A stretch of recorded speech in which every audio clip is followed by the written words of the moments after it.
हाँ गरिमा बोलो, क्या डाउट है? अनम्यूट कर लो अगर मतलब टाइम लग रहा है, बोलो।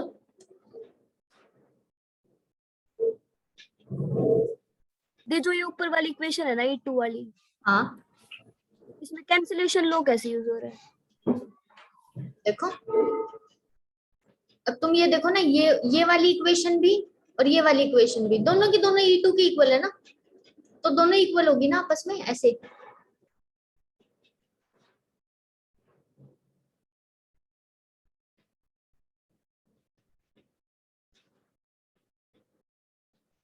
समझ रही हो? देखो, है ना। अब तुम कर सकते हो ना, दोनों साइड एफ ए के इनवर्स से प्रोडक्ट कर दो, ठीक है। भी पता चल रहा है दी, कंपेयर करेंगे तो इक्वल ही आएंगे। हाँ वही करना है। वैसे भी तुम वैसे ही देख लो ना ध्यान से, है ना, ये इसके इक्वल ही आएगा। तो वही तो कर रही हूँ ना मैं, छोटी छोटी थ्योरम है, ऐसे कॉमन सेंस वाली है ये। ज्यादा मैसी नहीं है, मतलब ये आती भी नहीं है सीरियसली बोलूं तो, बट कोई बात नहीं, कर लेते हैं। तो मैंने देखो क्या किया, यहां से यहां तक आने में होमोमॉर्फिज्म का यूज किया है, ठीक है। अगर होमोमॉर्फिज्म नहीं होगा ना तो ऐसे तुम डिस्ट्रीब्यूट नहीं कर सकते। कभी जब भी मन करे ऐसे कर दो, ऐसा हमेशा नहीं होता, अगर होमोमॉर्फिज्म दे रखा तभी होता है। तो ये हमने किया। अब तुम यहाँ पे देख रहे हो this is equal to F of E, है ना, और एफ ऑफ ई का मतलब आइडेंटिटी ऑफ G2। लेकिन उसने क्या कहा है, एफ ऑफ ए, एम नहीं आएगा, एन आएगा, एन। लेकिन उसने दिया है कि ऑर्डर ऑफ एफ ऑफ ए है एम। इसका मतलब एफ ऑफ ए की पावर, पूरे की पावर जब तुम एम करोगे तो तुम्हें आइडेंटिटी मिलेगी G2 की, है ना। तो और आइडेंटिटी ऑफ G2 क्या है, एफ ऑफ ई ही है। अब ये है ऑर्डर, और ये पावर करने पे भी तुम्हें आइडेंटिटी मिल रही है। तो हमें पता है कि order is the least positive integer, है ना। तो इसका मतलब क्या करेगा, एम विल डिवाइड्स एन। तो वही यूज किया। तभी ये छोटी छोटी थ्योरम है, देखो। ऑर्डर की डेफिनेशन का यूज करिए, इतना होगा। तो देख लेना एग्जांपल एक बार। कितने हैं एग्जांपल, कुछ ज्यादा ही दे रखे इसमें। आगे भी है क्या गरिमा इससे?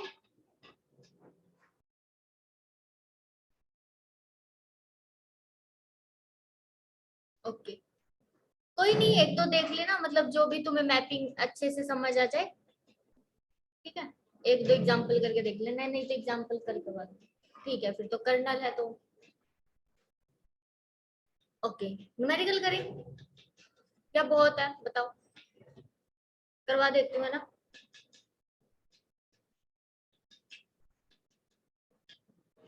तुम बोलो जल्दी। हाँ चलो।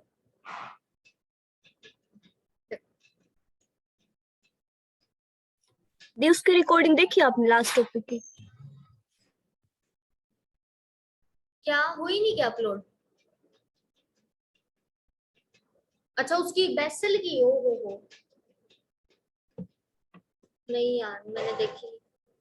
चलो कोई नहीं, अभी देखती हूँ, मेरे को याद ही नहीं रही। मिली नहीं क्या सच में गरिमा, है नहीं मेरे को, मतलब नहीं है दी, डायरेक्टली। हाँ मैंने सारी देख ली थी दी। अच्छा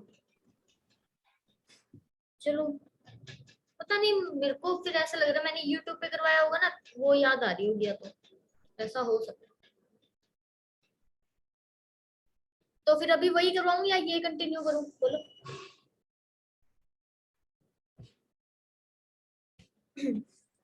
एक मिनट रुको, मैं निकाल लेती हूँ। पता नहीं मुझे ऐसा क्यों याद आ रहा है कि मैंने करवाया था। एक मिनट रुको तुम, होल्ड पे रहो। न्यूमेरिकल की थी ना।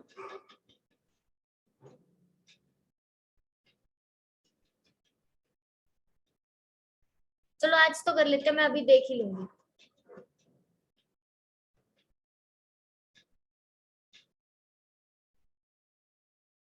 आज तो यही कर लो।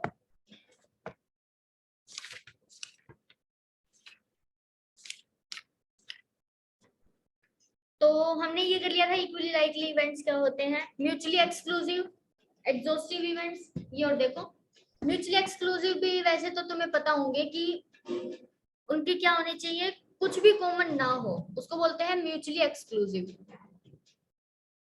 कुछ ज्यादा ही।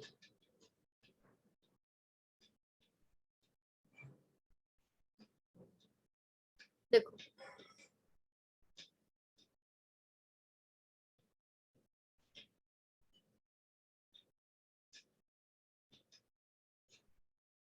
म्यूचुअली एक्सक्लूसिव इवेंट्स,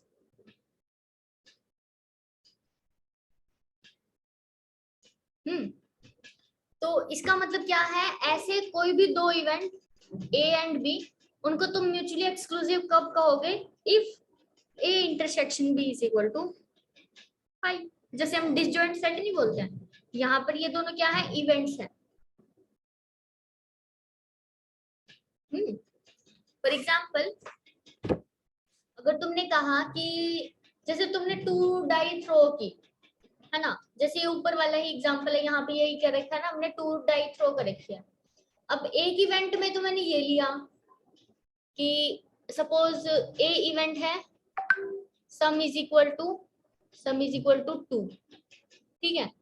अच्छा बी इवेंट है सम इज इक्वल टू 3, तो तुम्हें पता है कि दीज आर म्यूचुअली दिस क्या बोलते हैं, exclusive events, because A event के अंदर क्या आएगा, 1,1, और किन किन का सम 3 होता है, 1,2 एंड 2,1।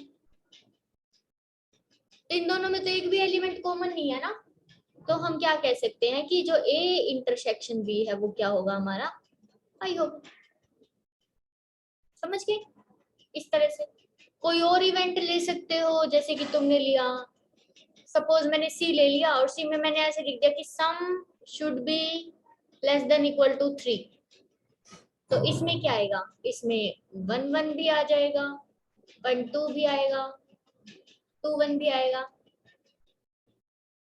तो अब की बार हमारे पास जो ए इंटरसेक्शन सी है वो not equal to 5 and B intersection C is also not equal to 5, तो these are not mutually disjoint events, ये नहीं है म्यूचुअली एक्सक्लूसिव इवेंट्स, नहीं है ये, है ना, और ये है हमारा। समझ गए? बेसिक सी डेफिनेशन है, इंटरसेक्शन 5 आ जाए तो है, नहीं है तो नहीं है। नेक्स्ट डेफिनेशन देखो, एक्सक्लूसिव इवेंट्स।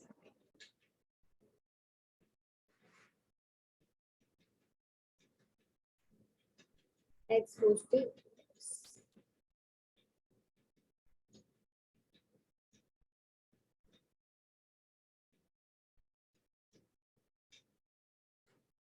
एग्जॉस्टिव इवेंट्स का मतलब ये है कि वो इवेंट्स जिनकी तुम यूनियन करो ना तो पूरा सैंपल स्पेस आ जाएगा। फॉर एग्जाम्पल अगर तुम्हारे पास ए बी दो इवेंट्स है सपोज, और तुम्हें चेक करना है कि ये एग्जॉस्टिव इवेंट्स हैं या नहीं है, तो चेक करो कि क्या ए और बी की यूनियन करने पे पूरा सैंपल स्पेस आ रहा है। अगर आ रहा है तो वो एग्जॉस्टिव है, और अगर नहीं आ रहा तो वो एग्जॉस्टिव इवेंट्स नहीं है। अभी ऊपर वाला ही एग्जांपल ले लो, तुम देखो ए और बी की यूनियन करो, सी आ रहा है ना बेसिकली, तो अगर तुम ए और बी की यूनियन करोगे तो सी आ रहा है, पूरा सैंपल स्पेस तो नहीं आया ना। तो यहाँ से हम कह सकते हैं कि A union B is not equal to sample space. तो यहाँ से तुम क्या कहोगे, A and B are not mutually not exhaustive events, ठीक है, एग्जॉस्टिव इवेंट्स। क्लियर? बेसिक सी डेफिनेशन है। कोई और ले लो एग्जांपल, ऐसा नहीं है कि ये लेना है डाई वाला, कॉइन वाला ले सकते हो। कॉइन में सिंपल सा लो, अगर एक कॉइन थ्रो कर रहे हो तुम, ए इवेंट लिया 1 हेड और बी इवेंट लिया एटलीस्ट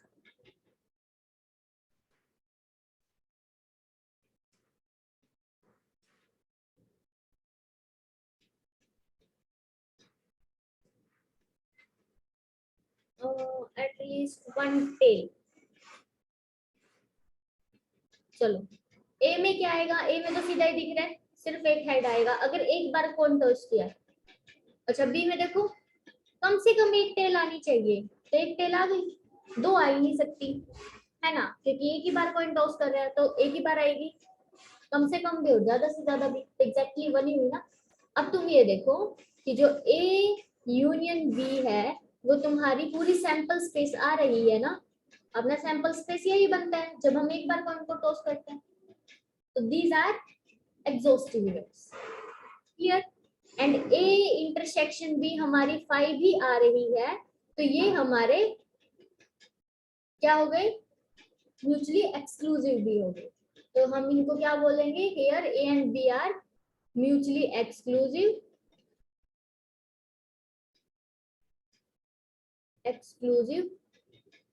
एंड एग्जॉस्टिव इवेंट्स।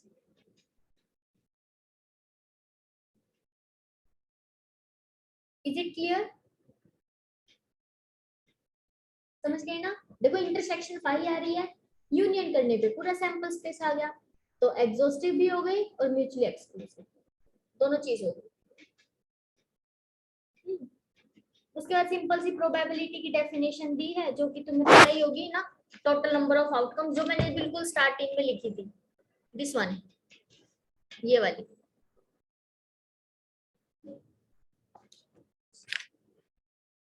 अच्छा उसके बाद ये कुछ लॉज होते हैं, ये भी तुमने वैसे देखो पढ़ रखे हैं, इसलिए मैं थोड़ा जल्दी जल्दी करवा रही हूँ। That is probability of A union B क्या होती है, probability of A plus probability of B minus probability of A intersection, है ना। और अगर मान लो ए और बी तुम्हें दे रखे हैं mutually exclusive events, mutually exclusive दे रखे हैं, तो ए इंटरसेक्शन बी तुम्हारा 5 होगा, तो probability of A intersection B तुम्हारी 0 हो जाएगी, क्योंकि एम्प्टी सेट की प्रोबेबिलिटी कितनी होती है, 0।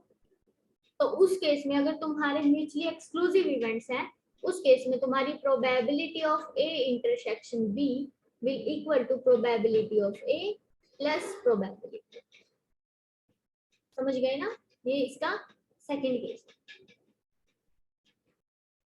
अच्छा और देखो 3 वाला भी ऐसे ही होता है, probability of A union B union C में क्या करोगे, probability of A B C, दो दो वाले माइनस करो, A intersection B, B intersection C and A की सी के साथ, और जो 3 की इंटरसेक्शन बच गई वो प्लस करते थे, याद है ना, बी, बस मतलब इतना याद रखना। ओके कहीं पे भी दिक्कत लगे तो बता देना। फिर होती थी कंडीशनल प्रोबेबिलिटी,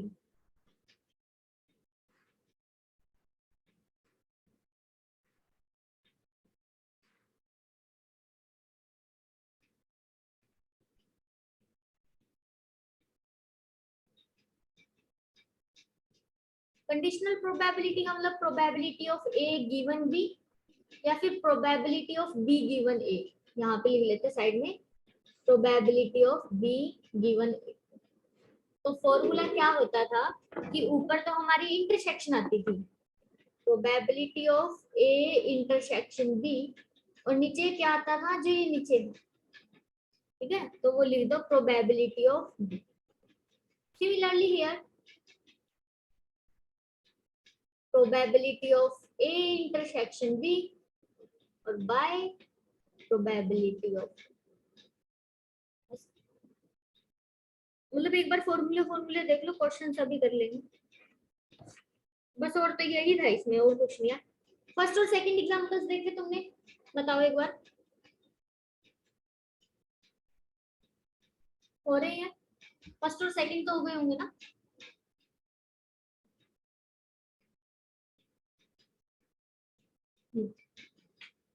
गरिमा हो गई?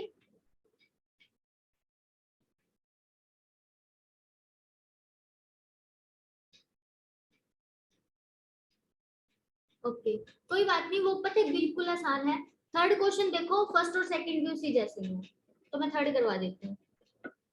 देखो इसने क्या कहा कि एक बॉल है जिसके अंदर 3 व्हाइट बॉल्स हैं और 4 रेड बॉल्स हैं। कोई एक बैग है, ठीक है, उसके अंदर क्या कहा, 3 तो व्हाइट बॉल है, 1 2 3, 3 व्हाइट बॉल है और 4 रेड बॉल है, 1 2 3 4। अभी देखो क्वेश्चन क्या है, 3 balls are drawn one by one with replacement। नहीं कोई नहीं है। Find the probability distribution of the number of red balls। ठीक है, तो अब देखो कैसे निकालोगे तुम्हें बॉल्स निकालनी है। तो पहले हमें ये देखना है कि प्रोबेबिलिटी, 3 बॉल निकालनी है, ये चेक करना पहले तो। ठीक, क्या कहा उसने, 3 balls are select, 3 balls are drawn।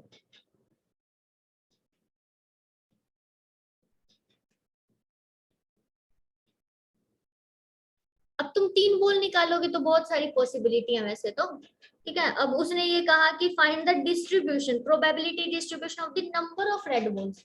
सिर्फ अब तुम्हें रेड बॉल्स पे फोकस करना है कि वो कितनी कितनी आ सकती है। तो देखो x मान लो number of red balls, suppose number of red balls. अब तुमने 3 बॉल निकाली, तो x की पॉसिबिलिटी क्या क्या है, या तो एक भी रेड बॉल नहीं आएगी 0, या फिर एक रेड बॉल आ सकती है, 2 आ सकती है, हो सकता है तीनों ही रेड बॉल आ जाए, है ना। तो x की हमारे पास या तो x 0 होगा, या x 1 होगा, या x 2 होगा, या फिर x 3 होगा। अब देखो अगर x 0 है, इसका मतलब रेड बॉल एक भी नहीं आई। अगर रेड बॉल एक भी नहीं आई तो इसका मतलब तीनों ही कैसी आई होंगी, व्हाइट। तो इसका मतलब हमारे पास तीनों बॉल कैसी आई है, व्हाइट व्हाइट व्हाइट, है ना। अच्छा अगर देखो एक रेड बॉल आई है, हाँ, और अगर देखो एक रेड बॉल आई है, तो ऐसा हो सकता है या तो पहले रेड आ गई हो, फिर 2 व्हाइट आई हो। ऐसा हो सकता है कि पहले व्हाइट आई हो, फिर रेड आई हो, फिर व्हाइट आई हो। या फिर ऐसा हो सकता है कि व्हाइट व्हाइट फिर रेड, है ना। 3 में से कुछ भी हो सकता है ना, तीनों पॉसिबिलिटी। इसी तरह से 2 वाले में देखो, 2 वाला भी अभी तुम्हें समझ आ गया होगा। अगर 2 रेड है तो या तो ऐसी आई होगी या ऐसी आई होगी या फिर ऐसी आई होगी। ऐसे लिख दो।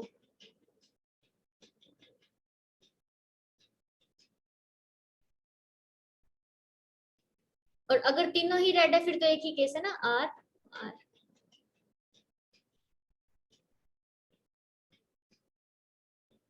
नहीं, उसने कहा है 1 बाय 1 निकालो। देखो उसने क्या कहा, 1 बाय 1 निकालने विद रिप्लेसमेंट। पहले एक निकाली, वापिस डाल दी, फिर दूसरी निकालो, फिर वो डाल दो, फिर तीसरी निकालो। बुक में ऐसे दे रखा। अब इनकी प्रोबेबिलिटी निकालनी है। चलो प्रोबेबिलिटी फाइंड आउट करते हैं। तो प्रोबेबिलिटी ऑफ x गिवन 0, ये सबकी प्रोबेबिलिटी निकालते हैं कितनी कितनी आएगी। ठीक है ना, तो देखो इसकी प्रोबेबिलिटी कितनी होगी, W क्या, व्हाइट के आने की प्रोबेबिलिटी कितनी है, टोटल है 7, व्हाइट के आने की कितनी होगी 3/7। तो 3/7 3/7 3/7। ठीक है, इसमें देखो यहाँ पे क्या होगा, 4/7, रेड कितनी है 4, तो 4/7 मल्टीप्लाई 3/7 मल्टीप्लाई 3/7। ठीक है, एक ही हुआ, फर्स्ट वाले के लिए लिखा ही है मैंने। सेकंड वाले के लिए लिखोगे प्लस 3/7 4/7 3/7। इसी तरह से प्लस, अब की बार लास्ट में लिख देना। वैसे तो देखो सेम ही है, मल्टीप्लाई ही तो करनी है, बट थोड़ा लिखने का तरीका बता रही हूँ मैं। 3/7 3/7 4/7, है ना। इसी तरह से नेक्स्ट वाला, नेक्स्ट वाले में क्या आएगा, 4/7 4/7 3/7। 4/7, 4/7, 3/7. Next one is 4/7, 3/7, 4/7 plus 3/7, 4/7. Simple. And this is 4/7, 4/7, 4. बस ये तुम सोल्व कर लेना, है ना, न्यूमेरिकल डाटा बच गया। समझ गए? ठीक है गरिमा।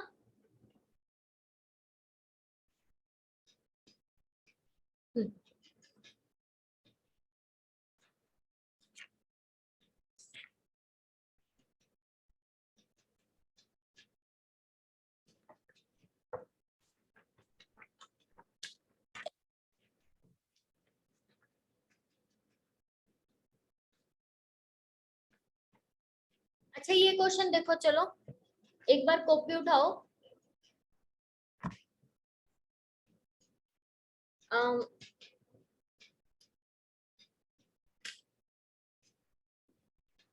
Question number 6।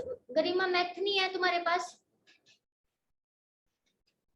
हाँ बिल्कुल, क्योंकि सभी प्रोबेबिलिटी का सम 1 आना चाहिए ना। तो देखो गरिमा एक क्वेश्चन लिख रही हूँ मैं। क्वेश्चन नंबर 6 है वैसे अपनी बुक में, ज्योति तुम बुक में से देख सकती हो, वैसे मैं लिख भी रही हूँ, देखो question.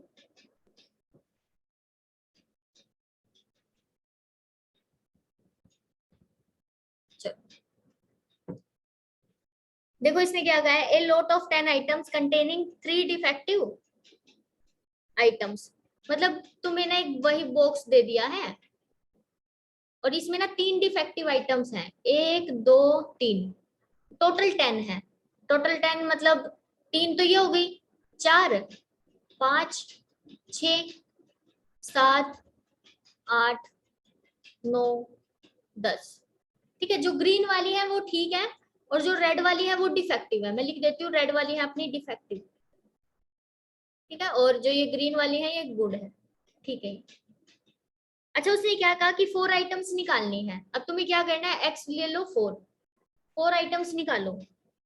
Then X is the random variable defective the 4 defective the defect X का मतलब है डिफेक्टिव आइटम्स। तो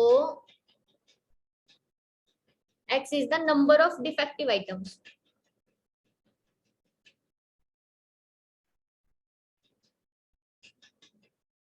ठीक है, और तुम्हें टोटल कितनी बॉल्स निकालनी है, 4। अब पहले तो तुम ये बताओ कि x की पॉसिबिलिटी क्या क्या है। अगर तुम 4 बॉल निकाल रहे हो तो तुम्हारी डिफेक्टिव आइटम्स क्या क्या होंगी।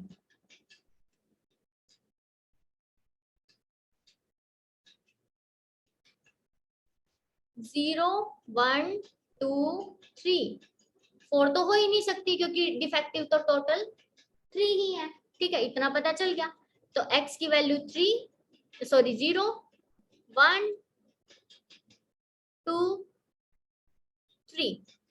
अब जब तुम्हारी x की वैल्यू 0 है मतलब एक भी डिफेक्टिव नहीं है, एक भी डिफेक्टिव नहीं है तो चारों तुम्हारी गुड आई होंगी ना, ऐसे जी जी जी जी। ठीक है, और इसी तरह से अगर तुम्हारी एक डिफेक्टिव है तो क्या हो सकता है, ऐसे एक डिफेक्टिव आ गई, ऐसे हो सकता है, प्लस एंड प्लस। समझ रहे हो? इसी तरह से 2 डिफेक्टिव अगर,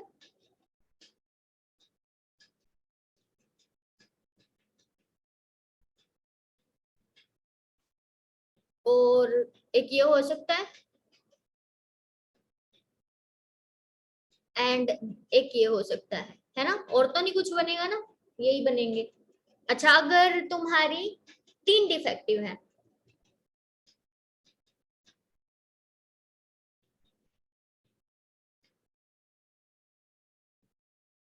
यहाँ पे तो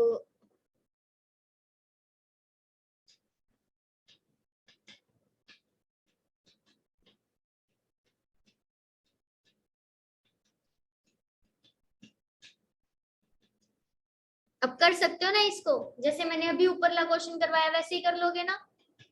बताओ वुड की प्रोबेबिलिटी कितनी है? टेल मी।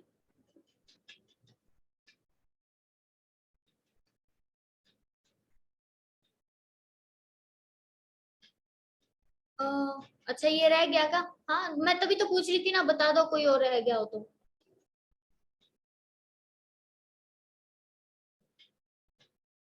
फिर तो ये भी रह गया ना, फिर तो ये भी डाल लो।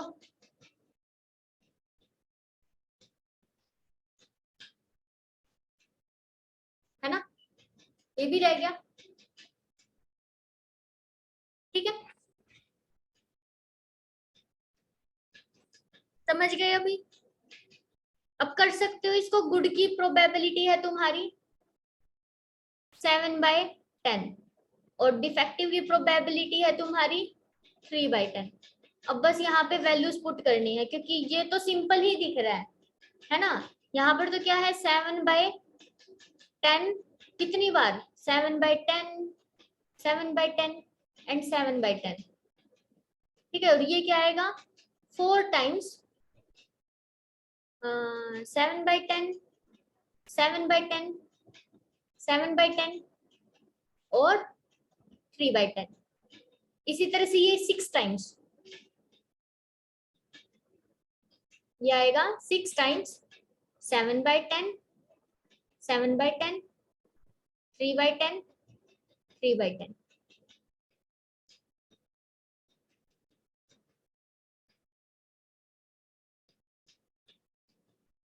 एक मिनट रुको। और ये 4 टाइम्स 3/10, 3/10, 3/10, 7। देखो गरिमा, ये मैं ऊपर वाली चीज ही देखो ना तुम एक बार ध्यान से। अब ये वाली टर्म और ये वाली टर्म और ये वाली टर्म तीनों सेम ही तो है। मल्टीप्लीकेशन में आगे पीछे लिखने से कोई फर्क थोड़ी पड़ता है। तो इसको तुम ऐसे भी लिख सकते हो ना, सिंपली 3 बार मल्टीप्लाई कर दो एक वैल्यू की, ऐसे लिख दो।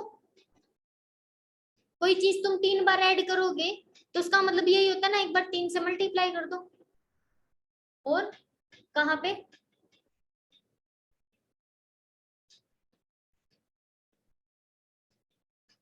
नहीं, ये वाला एक ही इवेंट है ना, तो एक इवेंट की प्रोबेबिलिटी जब तुम निकालते हो फिर मल्टीप्लिकेशन आती है। लेकिन तुम कहते हो कि ये हो सकता है या ये हो सकता है, फिर तुम्हारा बीच में प्लस आता है। लेकिन हमें टोटल चाहिए 4 बॉल्स, तो 4 बॉल्स अगर चारों की चारों चाहिए फिर एंड आता है, और एंड के लिए मल्टीप्लिकेशन लगता है।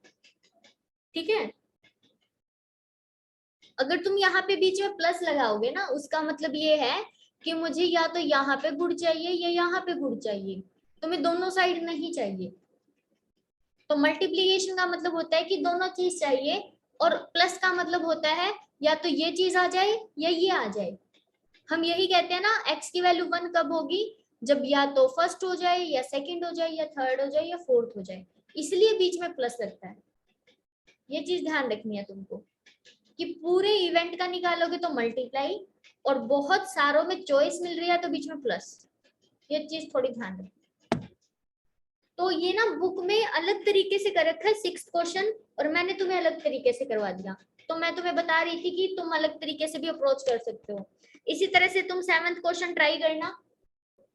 ज्योति, गरिमा को फोटो सेंड कर देना 7th क्वेश्चन के स्टेटमेंट की, आंसर की मत भेजना। तो इसी तरह से ट्राई करना, ठीक है गरिमा? 7th question. हाँ चलो, आई थिंक समझ आ गया होगा।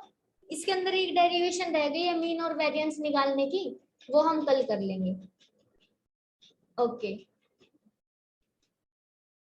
चलो कोई नहीं, गरिमा ढूंढ लेगी। गरिमा ज्योति को 7th क्वेश्चन की स्टेटमेंट सेंड कर देना, आंसर सेंड मत करना, ठीक है? चलो ओके देन, गुड नाइट।